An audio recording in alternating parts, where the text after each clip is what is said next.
Everyone, welcome back to सपना study academy. Last video में हमने क्लास 9 साइंस का chapter number 2 is matter around us pure start किया हुआ था।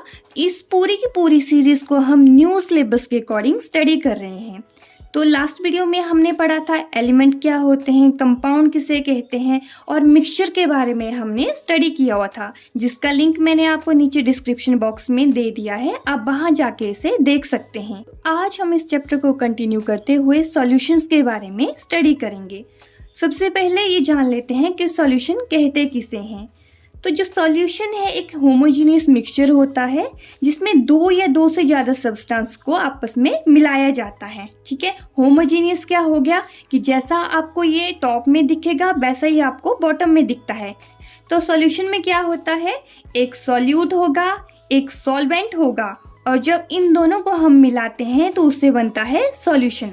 अभी ये सॉल्यूट और सॉल्वेंट क्या है, जैसे कि हमने वाटर में चीनी को मिलाया, शुगर को अगर हम उसमें मिला रहे हैं तो शुगर जो कम अमाउंट में है और पानी क्या होगा ज़्यादा अमाउंट में है, तो जो शुगर है जो कम अमाउंट में होगी उसे हम कहेंगे सॉल्यूट, और जो पानी है जिसका जो अमाउंट है ज़्यादा है तो उसे हम कहते हैं सॉल्वेंट। सॉल्यूशन की प्रॉपर्टीज़ क्या है, ये एक होमोजीनियस मिक्सचर होता है, इसे हम ट्रू सॉल्यूशन भी कह सकते हैं।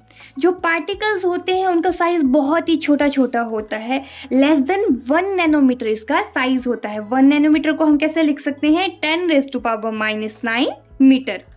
ये अपने में से बीम ऑफ लाइट को स्कैटर नहीं करते हैं, इसे हम क्या कहते हैं, टिंडल इफेक्ट कहते हैं। इसके बाद मैं आपको वो भी समझाऊंगी।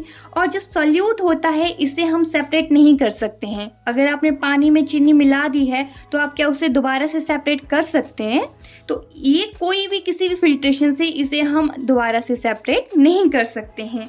तो ये थी प्रॉपर्टीज ऑफ सॉल्यूशन, या फिर हम कह सकते हैं properties of a true solution. Solution है वो आगे 2 टाइप्स का होता है, एक है सैचुरेटेड और दूसरा है अनसैचुरेटेड। आप लोगों ने अपनी डेली लाइफ में सुना होता है सैचुरेशन पॉइंट। अब ये सैचुरेशन पॉइंट क्या होता है कि कोई सॉल्यूशन है तो उसके बीच में आपने इतना ज़्यादा सॉल्यूट मिला दिया हुआ है कि उससे आगे अगर हम और ज़्यादा सॉल्यूट उसमें डालेंगे तो वो दोबारा से डिज़ोल्व नहीं होगा। इसे आप इस एग्जांपल से समझिए। मानो आपके पास एक वाटर का गिलास है, उसके बीच में आप धीरे धीरे उसमें नमक डाले जा रहे हैं, तो कुछ टाइम बाद एक ऐसा पॉइंट आएगा कि जो आप दोबारा से नमक डालेंगे तो वो उसमें डिज़ोल्व नहीं होगा। जितना उसमें डिज़ोल्व होना था नमक वो ऑलरेडी हो चुका है। इसे हम कहते हैं सैचुरेटेड सॉल्यूशन। अनसैचुरेटेड क्या हो जाता है कि जो सॉल्यूशन में सॉल्यूट में हमने मिलाना होता है वो हम कम क्वांटिटी में मिलाते हैं, अगर हम चाहें तो उसमें और ज़्यादा सॉल्यूट को ऐड कर सकते हैं। अभी हम ये देख लेते हैं कि किसी भी सॉल्यूशन की कंसंट्रेशन को हम कैसे निकाल सकते हैं। तो कंसंट्रेशन ऑफ सॉल्यूशन क्या है कि किसी भी सॉल्यूशन में कितना सॉल्यूट प्रेजेंट है उसे हम कहते हैं कंसंट्रेशन ऑफ सॉल्यूशन। अभी इसे निकालने के 3 मेथड्स होते हैं। एक है mass by mass percentage of solution. इसमें आपके पास सॉल्यूट का भी मास होगा और सॉल्यूशन का भी मास होगा, तो हम कैसे करेंगे, mass of solute over mass of solution multiplied by 100। दूसरा आता है mass by volume percentage of solution. तो इसमें हम लिखेंगे mass of solute over volume of solution multiply करेंगे 100 से। और थर्ड में आपको दोनों दी होती हैं वॉल्यूम, तो हमने वॉल्यूम ऑफ सॉल्यूट को डिवाइड करना है वॉल्यूम ऑफ सॉल्यूशन से और मल्टीप्लाई करना है 100 से। न्यूमेरिकल आते हैं तो आप इस तरह से सॉल्व कर सकते हैं। जैसे आपके पास मास ऑफ सॉल्ट दिया है 40 ग्राम, सॉल्वेंट का दिया है 320 ग्राम, दोनों को प्लस करके हमारे पास क्या आ जाएगा, सॉल्यूशन का मास आ जाएगा। तो अगर हमने मास परसेंटेज निकालनी है सॉल्यूशन की तो मास ऑफ सॉल्यूट करना है ओवर, मैंने क्या बोला था, मास ऑफ सॉल्यूशन मल्टीप्लाई करेंगे 100 से। सारी की सारी वैल्यूज को पुट करेंगे, हम हमारे पास वो परसेंटेज आ जाएगी। अगर एग्जाम में इस तरह के क्वेश्चंस आते हैं तो आपने इसी तरह से उन्हें सॉल्व करना है। उसके लिए आपको क्या करना पड़ेगा, बहुत अच्छे से समझना पड़ेंगे सारे के सारे कंसेप्ट को। तो आप साथ साथ में नोट्स बनाते चलिए ताकि आपके जितने भी आपके डाउट आ रहे हैं वो सारे के सारे क्लियर हो जाएंगे। एंड आई बिलीव कि मैं आपको जितना भी एनसीईआरटी बुक से करवा रही हूँ उसके बाद आपका कोई भी डाउट नहीं रहेगा। आगे टॉपिक है टिंडल इफेक्ट। तो टिंडल इफेक्ट क्या होता है कि जब हम किसी भी बीम ऑफ लाइट को पास करते हैं सॉल्यूशन से, तो वो सॉल्यूशन हमें विजिबल हो जाता है, जो पाथ है वो हमारे लिए विजिबल होता है। फॉरेस्ट में देखा है सनलाइट हमें स्कैटर होते हुए दिखती है, तो ये हमारे लिए लाइव एग्जांपल होता है टिंडल इफेक्ट का। इस चैप्टर में हमें आगे जाके ये भी पता लगेगा कि कौन कौन से ऐसे सॉल्यूशन होते हैं जो टिंडल इफेक्ट को शो करते हैं। नेक्स्ट टाइप ऑफ सॉल्यूशन होता है सस्पेंशन। सस्पेंशन क्या होता है, जैसे आपने कभी पानी में मिट्टी को मिलाया है, पानी का गिलास है उसमें आपने मिट्टी डाल दी, तो वो क्या होगा, जो मिट्टी है जिसे हम सॉल्यूट बोलेंगे, सारी की सारी जाके बॉटम में सेटल डाउन हो जाएगी।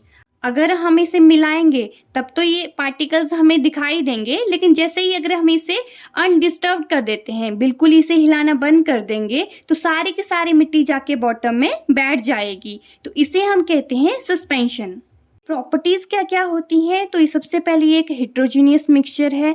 जो पार्टिकल्स होते हैं उन्हें हम अपनी नेक्ड आई से देख सकते हैं, ये टिंडल इफेक्ट शो करेगा।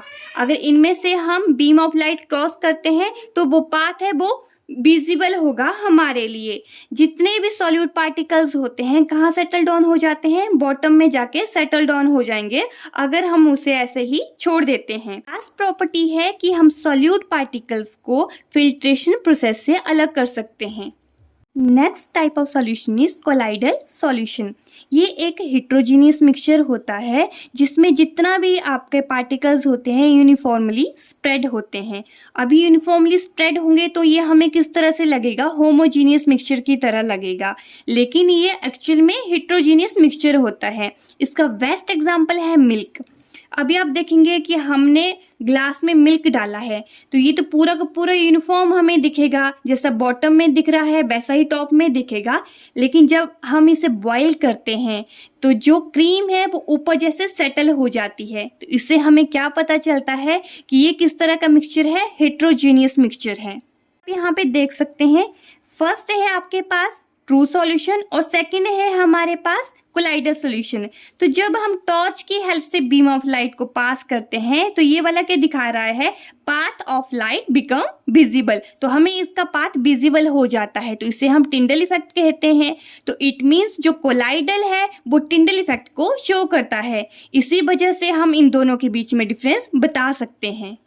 सेकेंड प्रॉपर्टी आती है कि अगर हम इसे कुछ टाइम के लिए अनडिस्टर्ब छोड़ दें, मतलब इसे हिलाएं नहीं, तो क्या हो जाएगा, जितने भी पार्टिकल्स हैं वो नीचे सेटल डाउन नहीं होते हैं। सेटल डाउन किस में होते थे, सस्पेंशन में।